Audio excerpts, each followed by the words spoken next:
Hello, dear friends. Today's topic concludes the conceptual part of mathematical statistics. We will finish the discussion of the mathematical statistics tools, and from the next lecture, we will start more applied topics, how to apply everything that we have studied so far.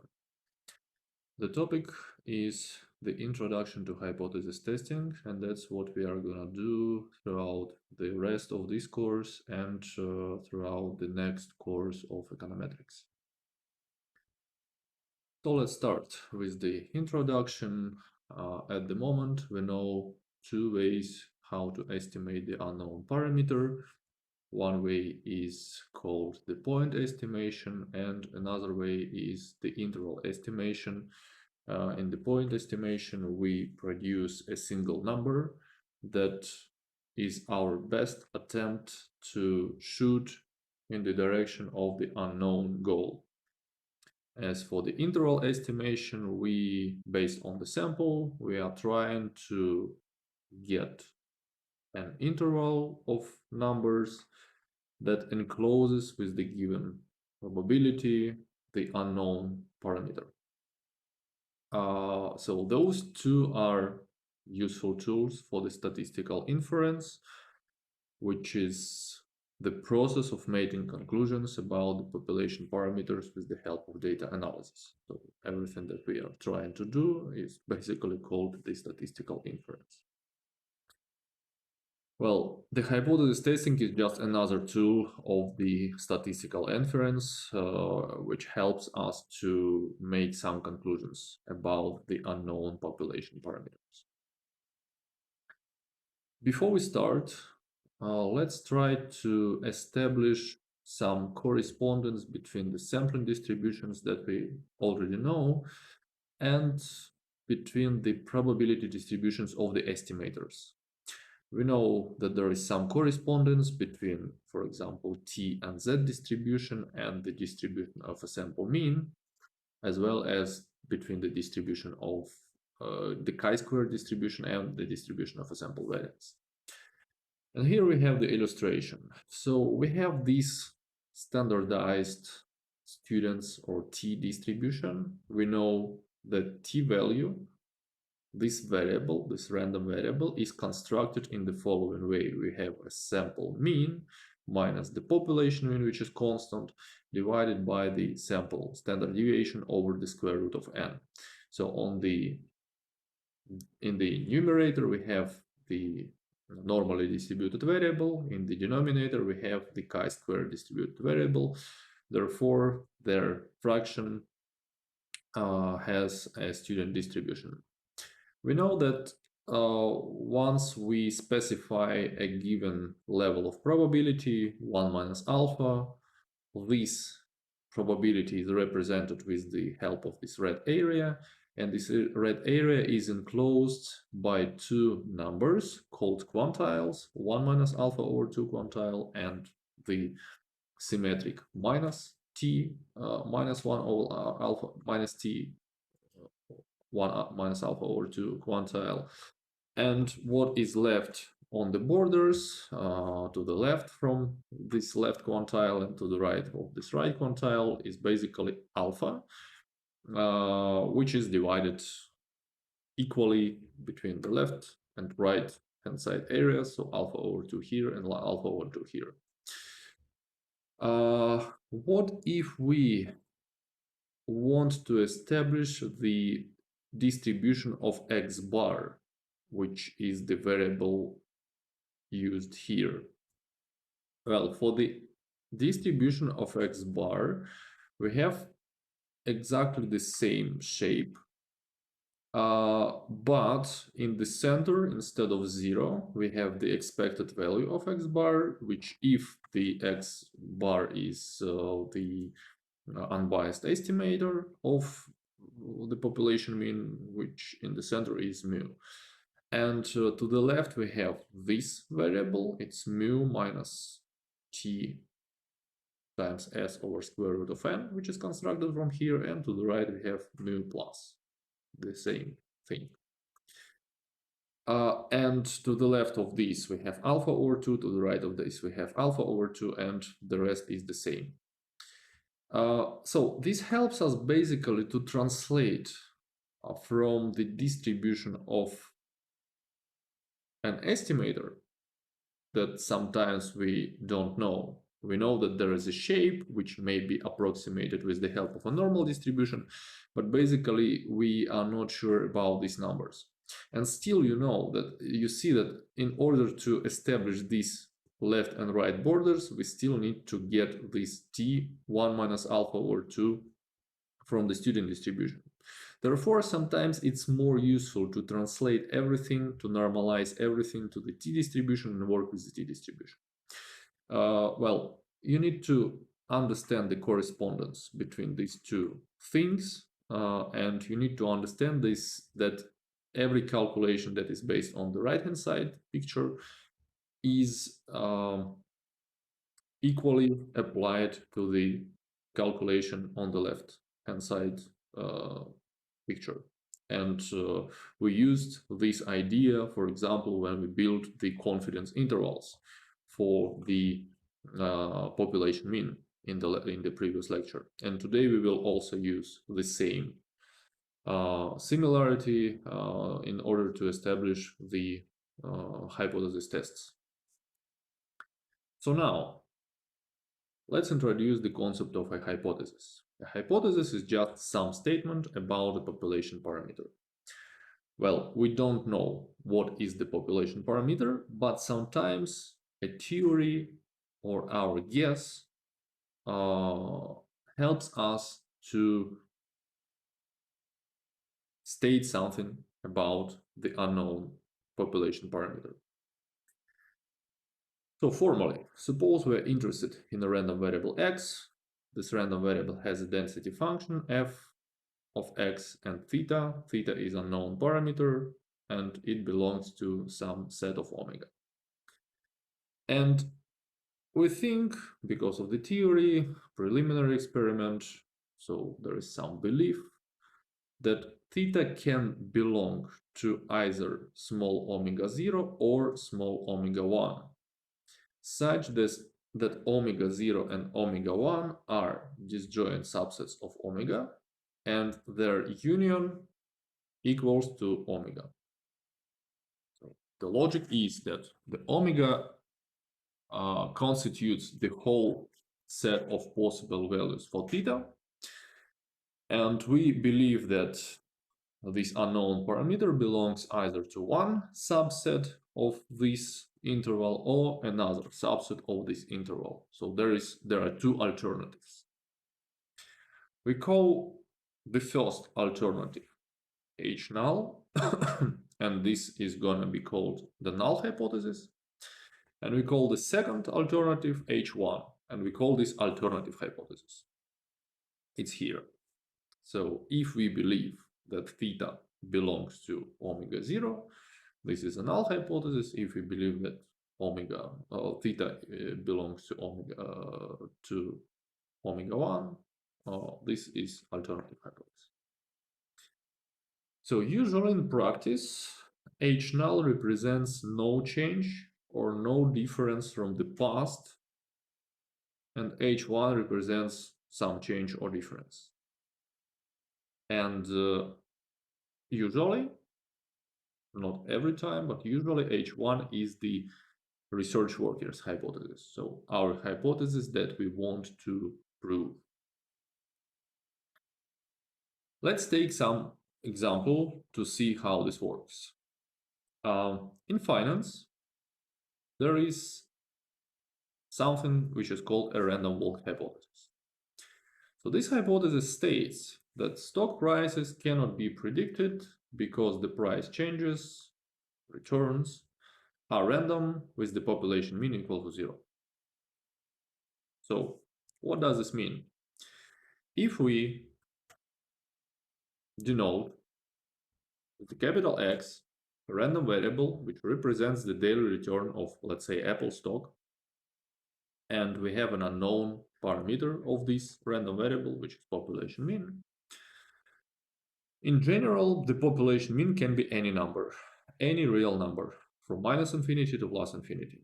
We do not constrain this. Of course, it's more likely that mu is around 0, but in principle, nothing constrains us from any number. So the random walk hypothesis precisely states that mean must be equal to 0, right? So the population mean must be 0. And null hypothesis in this case is mu equals 0 versus the alternative hypothesis that mu is not equal to 0. In this case, large omega from the last slide is R, the whole set of real numbers. Small omega 0 is just one value, 0. Small omega 1 is the interval from minus infinity to 0 and from 0 to plus infinity. Okay, this is one example. Another example. If you want to answer the question, does Apple have higher chances of a stock price increase than the chances of a stock price decrease? We also can formulate the hypothesis concerning this question. We denote with the capital X a random variable that takes two values, either 1 if the price change is negative, or 0 otherwise. If there is no price change, or price change is positive. Now, the probability that X takes the value of 1, we will denote with the small p, and this p belongs to the interval from 0 to 1 included. Well, because this is a probability cannot be less than 0, cannot be greater than 1. Now, the null hypothesis, according to the question, says that p, probability that the stock price will decrease, is greater than 0.5. Probability that the stock price will... Alternative hypothesis says that the probability that the stock price will decrease must be less than 0.5. In this case, large omega is the set of numbers from 0 to 1. Small omega 0 is the interval from 0.5 to 1. And small omega 1 is from 0 to 0.5. So we see that we split the whole range of possible values that our unknown parameter can take on into two parts. And these parts, the union of these parts, build up the omega, and they must be disjoint. The intersection must be the empty set. So this is the first step. We need to, in the hypothesis testing, we need to formulate the null hypothesis and alternative hypothesis according to our belief and according to our question that we want to answer. So next, what to do next? We need to use a procedure called a hypothesis test. A hypothesis testing procedure is a rule that specifies two things. First of all, for which sample values the decision is made to accept H null as true. So once we draw a sample, and this sample gives us a particular collection of numbers, which numbers justify that H null is true? Or for which sample values H0 is or H null is rejected and H1 is accepted as true. So which combination of values that we produce as a random sample justifies that H null is not true and we must accept H1, alternative hypothesis, as true. Formally, we define the hypothesis test as following. We have two hypotheses, H0 or H null, theta belongs to omega 0 versus H1, theta belongs to omega 1. And those two are disjoint subsets of omega. Well, we denote the space of the sample by this fancy capital D, well, which means that this D defines any possible values that can come from our random sample.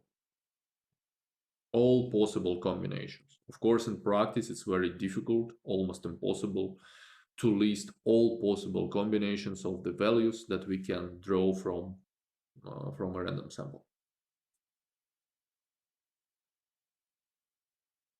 Next, we define the following thing.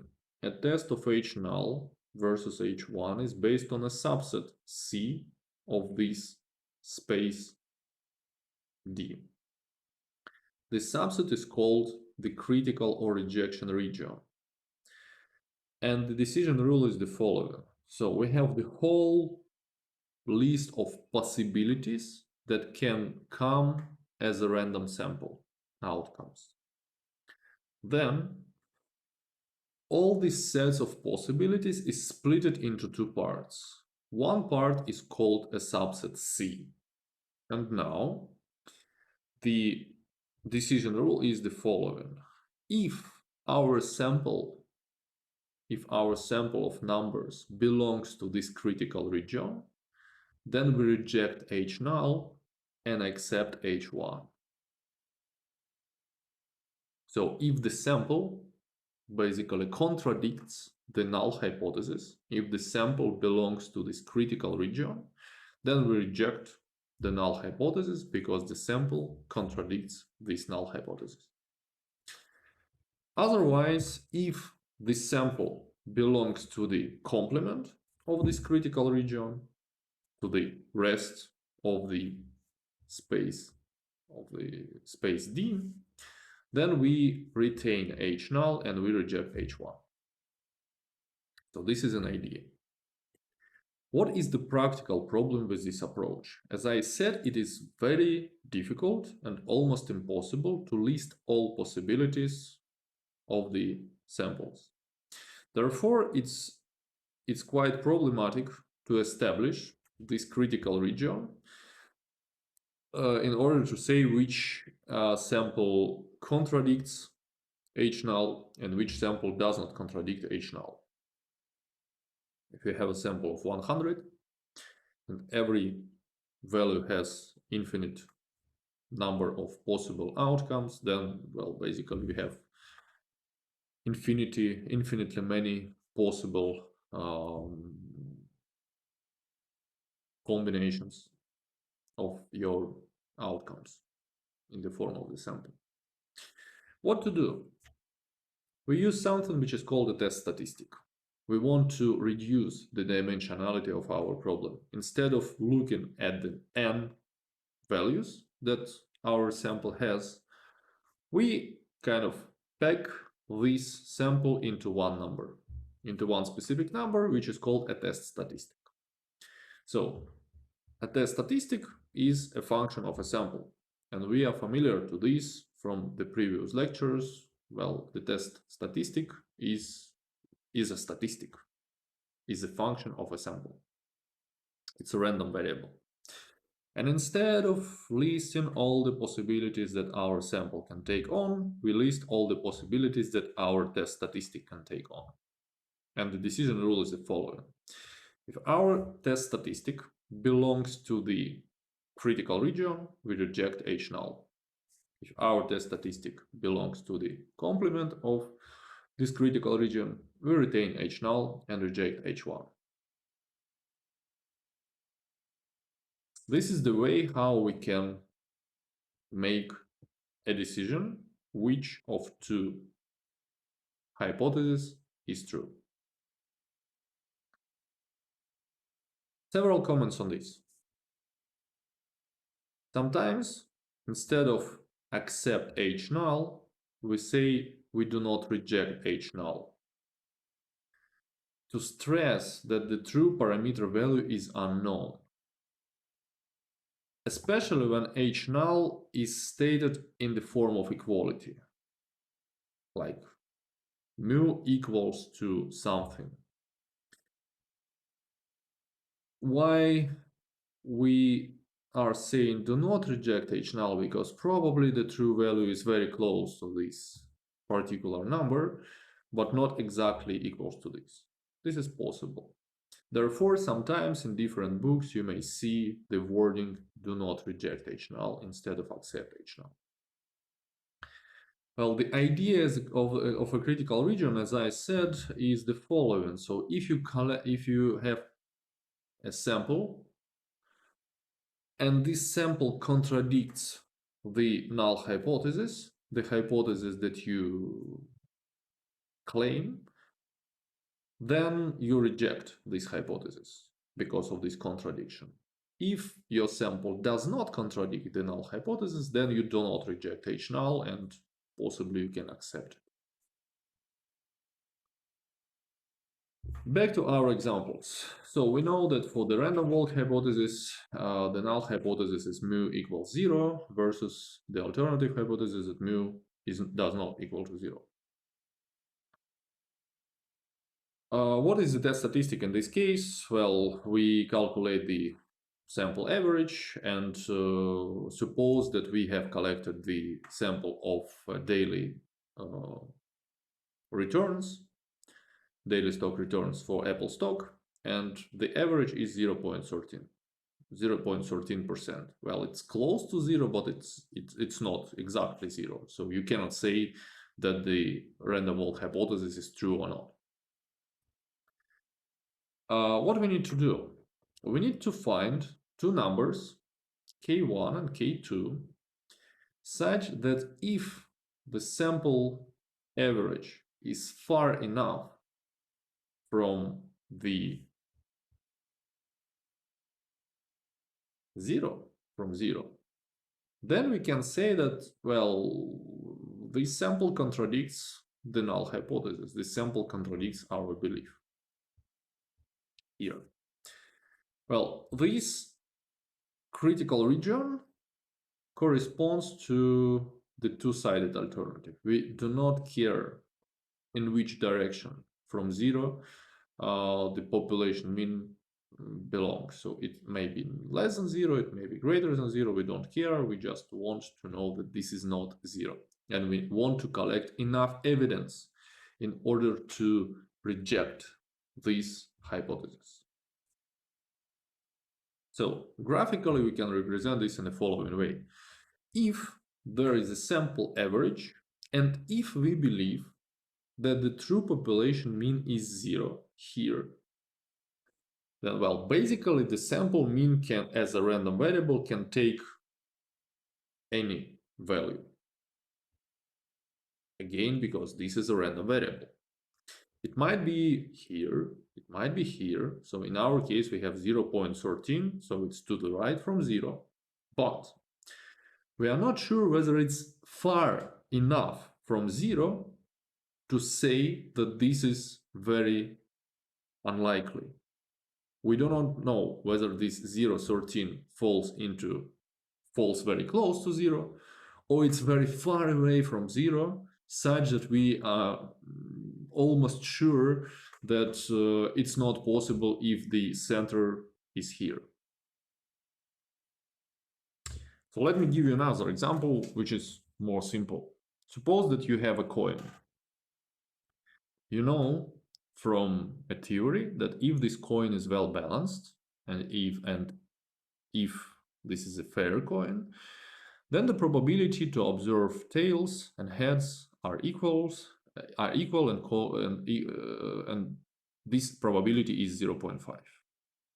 So now suppose that you throw this coin 10 times and you observe 6 heads and 4 tails.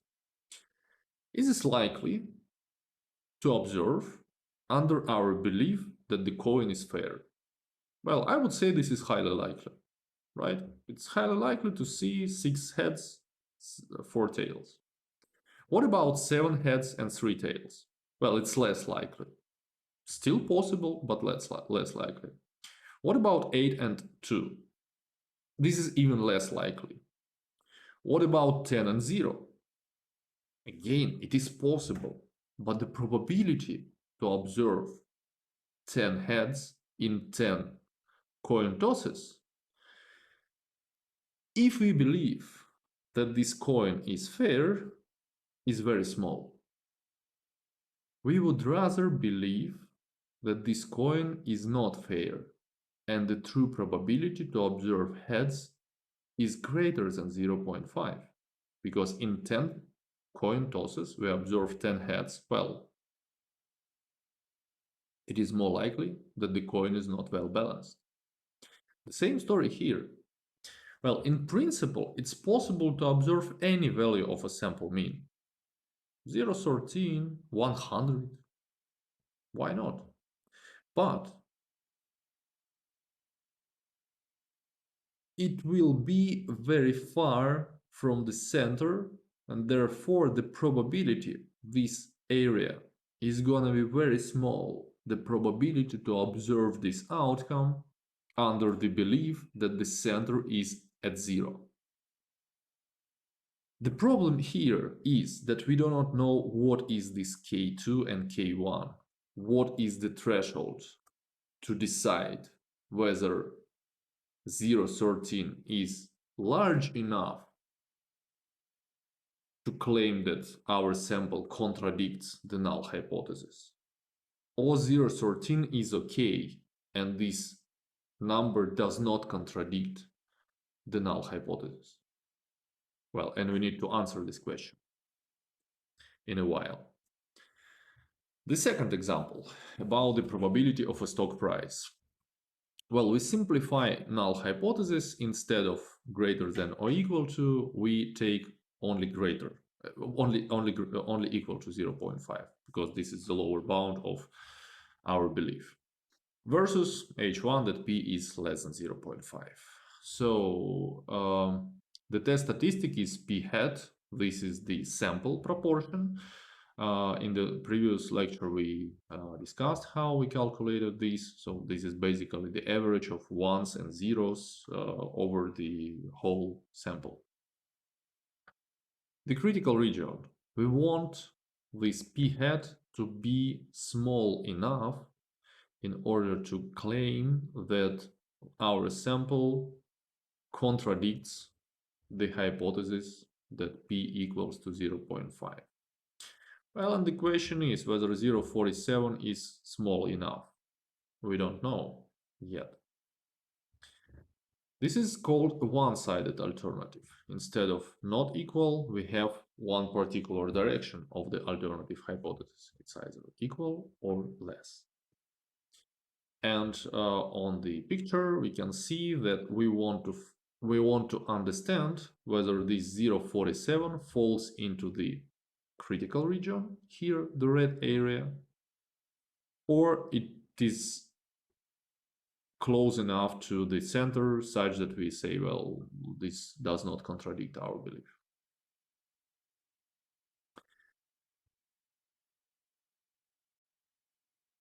So in order to define those critical numbers that we have in the previous two examples, we need to define the following thing, which is called the size of a critical region. We want to know basically how large this red area must be. We say a critical region C is of size alpha is alpha equals to the maximum probability that the sample falls into the critical region under the belief that theta belongs to omega 0. So let's try to decipher this definition. First of all, in words, we believe that H null is true. We take this null hypothesis as correct, as being correct. It's here. Then, under this belief, we calculate a probability that our sample contradicts H null.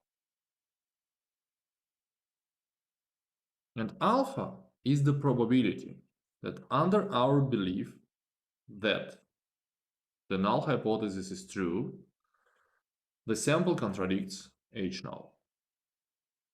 We want to set this level. This is set by the researcher. This alpha, the size of critical region, the red area on the picture, is set by a researcher.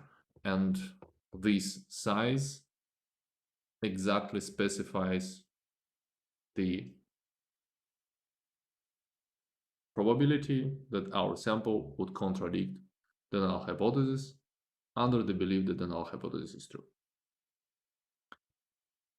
We call this alpha the probability of a type 1 error. So about what is precisely the type 1 error we will discuss a little bit later. And alpha, in the other way, is the probability that our test statistic is in the critical or rejection region when H null is true. Sometimes in different books you may see also the name, the significance level of the test. So alpha may have this name. Either it's the size of a critical region, significance level of the test, or the probability of a type 1 error. So all three names are the same. They refer to the same thing, which is alpha. So if we set alpha equal to 5%, again, in the hypothesis test, usually alpha is set by the researcher. What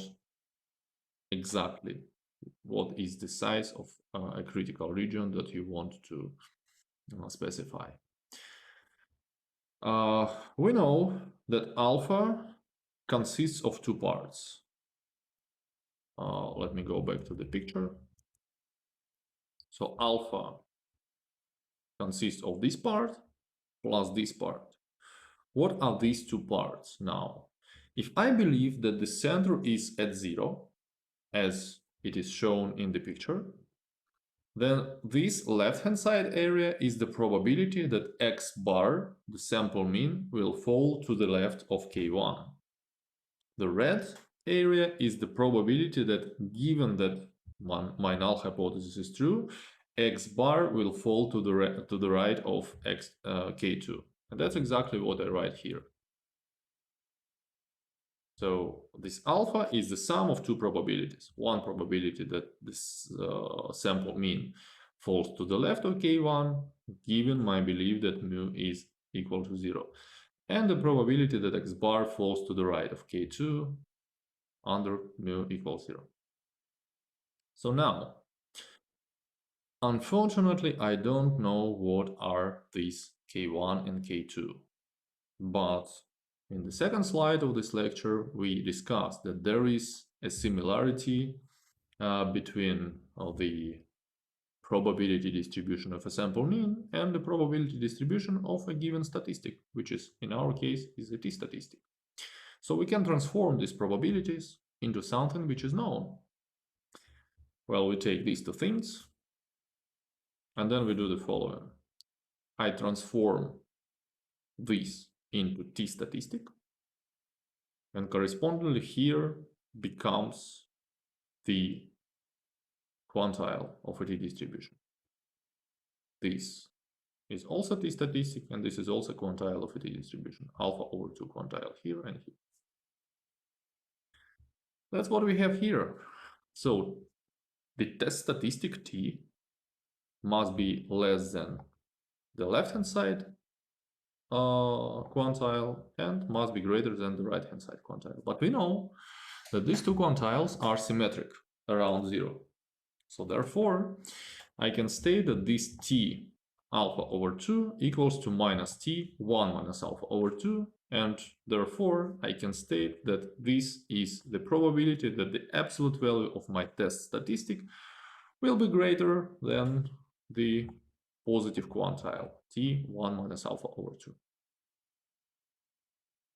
So now I need to calculate what is this. and my critical region is defined. So the critical region is such that my test statistic absolute value of t must fall out of this value. I know how to calculate this value. I know that this t is equals to, what's that, 196 with that much degrees of freedom. And then I need to calculate the value of my test statistic given the following sample statistics, given the following sample mean, given the following sample standard deviation, and given the following size of the test. So I need to calculate this fraction. So my test statistic equals to 0.13 minus mu, that's where my null hypothesis comes from here, divided by s over square root of a sample size, and the value, given this sample, the value of my test statistic becomes 384. Now I look at this and I make a decision. I see that the value of my test statistic falls into the critical region. What does this mean? It means that we reject the null hypothesis. So true mu is not equal to 0.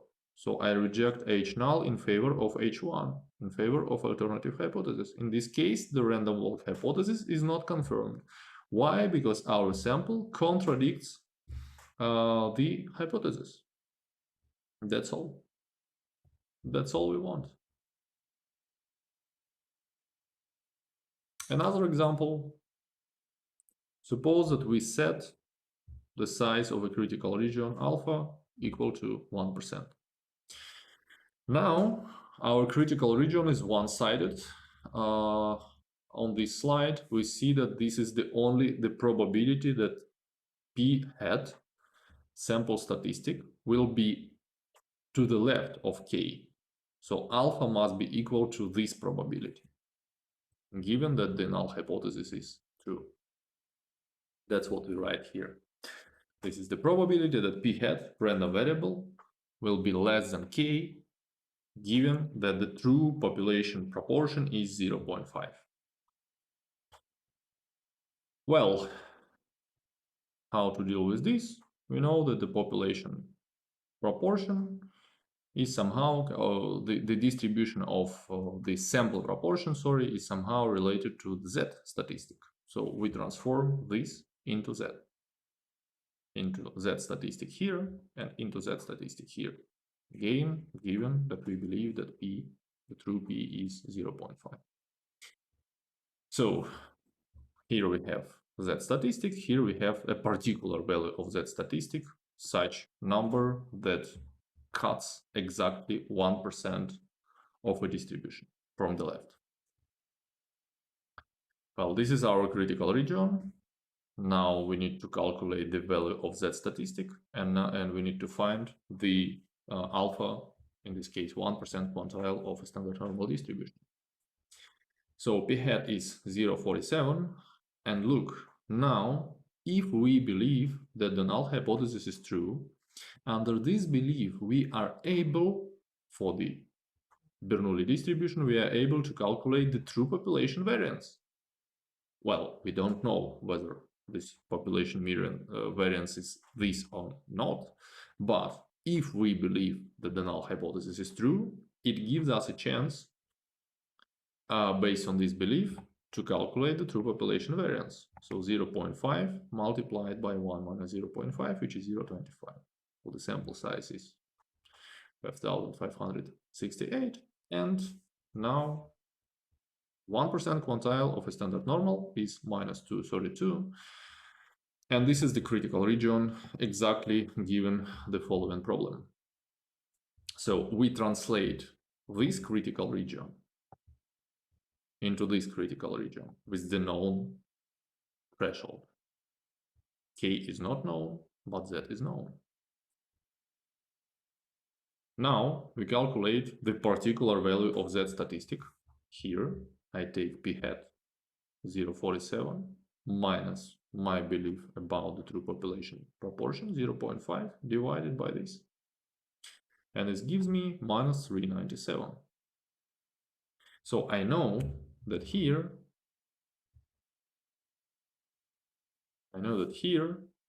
the corresponding value of my test statistic is minus 232. Here, minus 397 is far away to the left. So it falls into this red area. It falls into the rejection or critical region. What does this mean? My sample contradicts the null hypothesis. We can reject H null, and true population proportion is less than 0.5. Therefore, a probability that the Apple stock price will increase is greater than 0.5. And the probability that the Apple stock will decrease is less than 0.5, accordingly. Well, these are two examples of hypothesis tests with the detailed explanation of all the steps. Well, usually we derive some rules for different situations and we use these rules accordingly. So what do we need to know? Every time that you want to test a hypothesis, you need to have the following list of essential elements. First of all, you need to specify a null hypothesis. You need to specify an alternative. Then you need to select an appropriate test statistic depending on the population parameter and depending on the estimator that you use. Then you need to establish a critical region based on the given size, based on alpha. If you have these four elements, then you are ready to run the procedure of hypothesis testing. We also have two-sided alternative, as we had in the random walk hypothesis, and well, the null hypothesis is such that unknown parameter equals to a particular value, theta 0. And the alternative hypothesis is such that our unknown parameter is not equal to the given value. We may have one-sided alternative. One-sided alternative states that either population parameter is less than a given value or greater than a given value. So now we will go through 4 tests for different population parameters. So first is the small sample hypothesis test about the population mean. We already have seen this version of this test when we spoke about the random walk hypothesis. Well, even though the sample was not that small, 5,000 observations, but we used that t statistic instead of z. Well, H null is always this. H null is always that you state that population mean equals to some particular number. In that case, it was 0. But in principle, it can be any number that you believe to be true. Well, there are 3 possible alternatives. Upper tail alternative, you believe that the true population parameter is greater than some value. Lower tail alternative, you believe that the population mean is less than a given number. Or two-tailed alternative, you believe that mu is not equal to the given number. Well, the test statistic for this hypothesis is t, statistic familiar to you. And here, when you calculate the test statistic, you plug inside a value of mu, which you believe under the null hypothesis. And then critical region depends on the type of alternative. Well, critical rejection region is that this particular value of t statistic, small t, this is the realization of a test statistic, right? I hope you remember from the first lecture that the realization of a test of any statistic is written with the small letter, and the test statistic itself is written with the capital letter. So this t is a particular number that you get from calculation of this test statistic. If this value is greater than a given critical level for the upper tail alternative, or the outcome is less than the lower quantile, and be careful that you either take this 1 minus alpha, so the whole alpha goes to the right hand side, to the right tail, or alpha goes to the left tail, or alpha is split equally between left tail and right tail. In this case, you take the 1 minus alpha over 2 quantile, and the absolute value of t must exceed this value for two-tailed alternative being true. Now, we know that if the sample size is large, then the sample mean, according to the central limit theorem, converges in distribution to the normal distribution. And t distribution converges to the standard normal distribution. So therefore, if n is large enough, instead of t statistic, so the first two elements are the same for the large sample hypothesis test, instead of t statistic, we can use z statistic. You see that z statistic is calculated similarly to t. But in this case, the only one assumption must hold, that it must be really large sample. If n is large enough, then basically there is no large difference between z and t. And we already discussed this when we spoke about confidence intervals. As I said, usually we prefer t statistic because t statistic is more conservative, but z statistic is just simpler.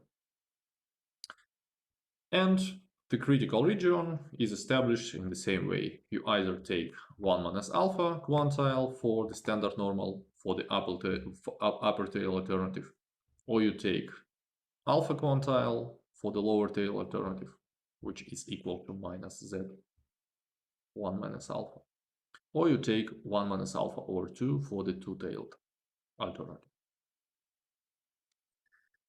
So these two are the tests about the population mean. Now, we have seen in the second example how to test the hypothesis about the population proportion. In the null hypothesis, under the null hypothesis, population proportion equals to a particular value, p0. Similarly to the previous two cases, the alternative might be upper tail, p is greater than p0, lower tail, p is less than p0, or two tail, p equals to p0. P doesn't equal to p0, sorry. So the test statistic is z. We have calculated this using the example of the probability that the stock price will decrease. We know how to do this. And for a corresponding alternatives, we have the corresponding decision rules. The critical region is such that the realization of z exceeds 1 minus alpha quantile. In this case, we reject null hypothesis. Or for the lower tail alternative, z must be less than the alpha quantile, or for the two-tailed alternative, the absolute value of z must exceed 1 minus alpha over 2 quantile of a standard norm. So the last population parameter that we will discuss today is the variance under the normality of a sample. This is very important. You must be confident enough that the sample is derived from the normally distributed random variable. So the null hypothesis is such that the population variance equals to some number, sigma squared 0. The alternative hypothesis, as we discussed in 3 previous cases, is established in the same way, either greater or less than or doesn't equal upper, lower, and two-tailed alternative. The test statistic in this case is chi-squared statistic. We know how to calculate chi-squared. We need to take a sample variance, multiply this by n-1, and divide by sigma squared under the null hypothesis. This is a number taken from the null hypothesis. Now, remember that chi-squared distribution is not symmetric. Therefore, to test upper, lower, or two-tailed alternative, we need to have two quantiles of the chi-squared distribution.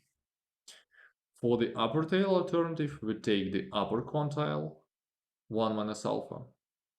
For the lower tail alternative, we take the lower quantile, which is the same as we had in the previous two cases, but for the two-tailed alternative, since chi-squared is always positive, we need to split our critical region into two parts.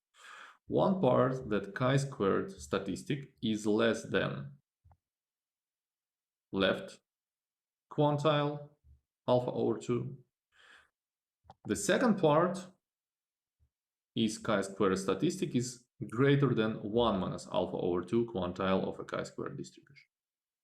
So this is a two-tailed critical region, and the logic is very similar to the confidence interval when you build the lower and upper bounds of the confidence interval.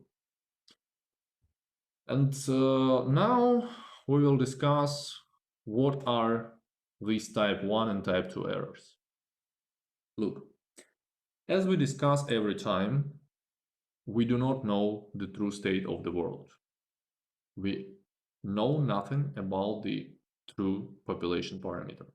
Under the hypothesis, we believe that if this would be true, then blah, blah, blah. But basically, we know nothing about this. So the same, we don't know with 100% certainty, we don't know which hypothesis is true, H0 or H1. Suppose that H0 is true and we reject H0 by some accident. So the sample is very rare and we are so lucky that we have 10 heads out of 10 coin tosses, but the coin is fair. But we reject the hypothesis that the coin is there because this observation is very unlikely with the very, very small probability. Well, we make what is called type 1 error, or sometimes false negative, right? So the true state of the world is such that H null is true, but we reject it. Well, if you reject H null and H1 is true, we have everything correct. So this is green, this is a correct decision. On the other hand, if H null is true, we may accept it. And we are correct in this case.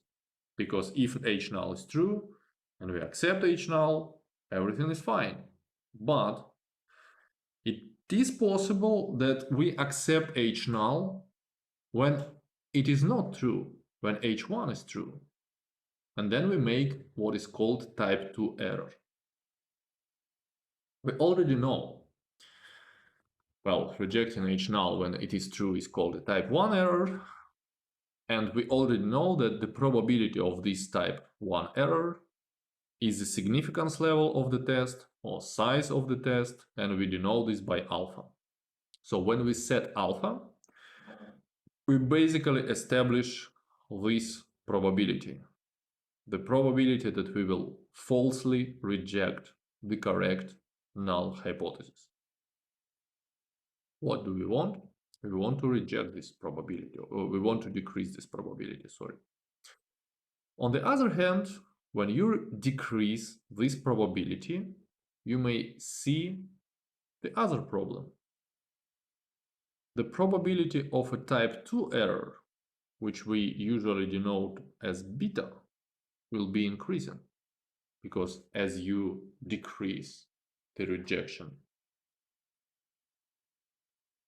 region or critical region, you enlarge the acceptance region. And probably you can accept falsely or wrongly something which is false, which is not true. It's also possible. Therefore, alpha must be balanced. That's why usually alpha is taken as 5% or 1%.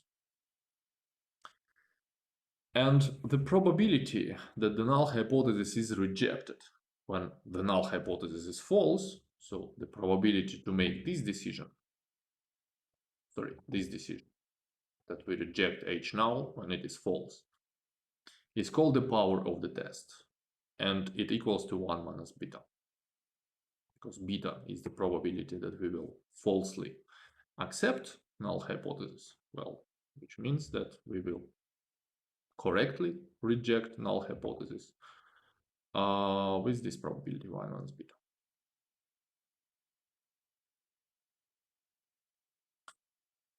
Well, another important concept in the hypothesis testing, the last concept in this lecture, is called a p-value. Well, what is the p-value and why sometimes we want this? Because the decision, as we discussed, is based on our choice of alpha. Alpha is chosen by the researcher. If you increase alpha, you will increase the probability to reject the null hypothesis when this is true. On the other hand, if you decrease alpha, you will increase the probability to accept null hypothesis when this is not true. So p-value somehow helps us to overcome these problems. What is p-value? Well, if alpha is small and H0 is rejected, this is convincing that H null is not true. Okay. But if alpha is large and we reject H null, well, it's not clear. The text has a large probability of rejection the true H null. What we want to do? We want to calculate something which is called a p-value, and you will see these p-values for every statistical test later on. And p-values are very useful and a good way to make this decision. Well, basically p-value and test statistic lead to the same decision rule, but p-value is sometimes more convenient. So what is the p-value? Well, the p-value, or another name is observed significance level, is the smallest level of significance alpha for which the observed data indicate that the null hypothesis should be rejected, given that the null hypothesis is true. So this is the probability, p-value is the probability that our test statistic belongs to the critical region, given the belief that H null is true. Remember, alpha is specified, this probability is specified, and we are looking for the critical region. But now we make the reverse thing. We want to calculate the probability that null hypothesis is going to be true, but our sample will, or our test statistic will contradict this hypothesis. So let's see in practice how this works. So we know for the random walk hypothesis that t statistic, the realized value of a t statistic, is 384. Okay. If H null is mu equals 0, we want to calculate what is the probability that t statistic is less than minus 384 or greater than 384, given our belief that mu is 0. Well, we know how to calculate these probabilities. That's simple, right? So first of all, this is the probability. Well, this probability is 0.40603. or 6 times 0.3 times 10 to the power of minus 5. We know how to calculate this probability, it's simple. So the second part is equal to this. It's the same, right? So we just add these two numbers, and well, what is the probability that our sample contradicts the null hypothesis if this null hypothesis were true? Well, it's here. It's a very small probability. Well, we are very lucky, and we got this very ultimately rare sample, given that the random walk hypothesis is true, or it is more likely that the null hypothesis is not true. The same decision as the decision made by the critical region. But somehow, if you see this p-value, it's, as I said, it's more convenient to make a decision based on the p-value. So the probability to reject the null hypothesis when the null hypothesis is true is very low number, 12 10,000. So therefore, we are very confident that the true mean return of Apple stock is not zero.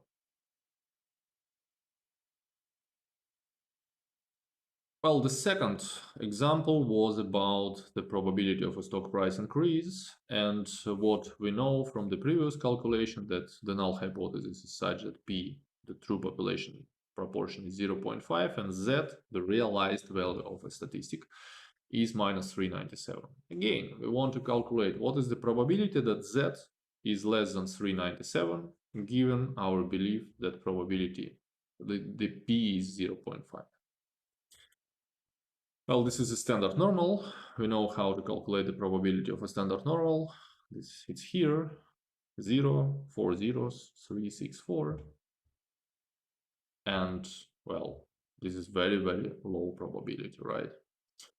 So the probability that under the null hypothesis, we would observe such sample that produces Z statistic equal to minus 397 is very, very small. So we reject null hypothesis because it's highly unlikely that the null hypothesis is true.